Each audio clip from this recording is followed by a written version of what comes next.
Hi friends, రాజు రాణి పెళ్లి చేసుకుని ఇంటికి వచ్చాక రాజు చెప్పాడు మా అమ్మని మెప్పించడం చాలా కష్టమని.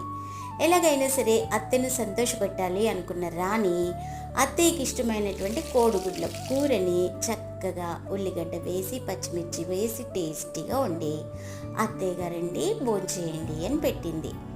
అయ్యో, కోడిగుడ్డు ఇలా వండావా అమ్మా అందంట. ఏమైంది అత్తగారు అంటే, నాకెందుకో ఈరోజు బాయిల్డ్ ఎగ్ తినాలనిపించింది అన్నారు.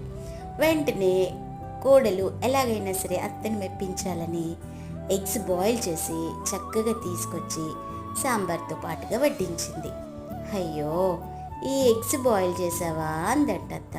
అయ్యో, ఏమైంది అత్తగారు అంటే, ముందుగా కూర వండిన కోడిగుడ్లని ఉడకబెట్టేసి ఈ బాయిల్డ్ ఎగ్స్ని కూర వండితే టేస్టీగా ఉండేది అందంట అత్త.